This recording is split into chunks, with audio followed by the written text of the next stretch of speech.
আসসালামু আলাইকুম, কেমন আছেন সবাই? আজকে আপনাদেরকে একটা দারুণ রেসিপি দেখাবো। তো প্রথমে আমি হলুদ, মরিচ, জিরা গুঁড়া, আদা রসুন বাটা আর একটু লেবু লবণ সুন্দর করে মাখিয়ে নিলাম। তারপরে এর মধ্যে দিয়ে দিলাম লইট্টা ফিশ। এই লইট্টা মাছ আমি এর আগে একবার খেয়েছি নিজে রান্না করে, ফ্রাই করেছিলাম। এত মজা লেগেছে যে সেই দিন আবার বাজারে যেয়ে সুন্দর ফ্রেশ লইট্টা মাছ দেখতে পেয়ে লোভ সামলাইতে পারিনি, কিনে ফেলেছি। আর এই মাছটা খুবই সস্তা, তাই না? মানে যারা কিনেন তারা জানেন, এটা অনলি হচ্ছে 200 বা 250 টাকা কেজি নেয়, তার বেশি না। তো এই মাছটা খুবই সস্তা পড়ে।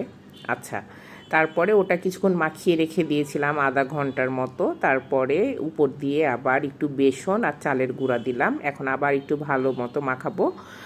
আর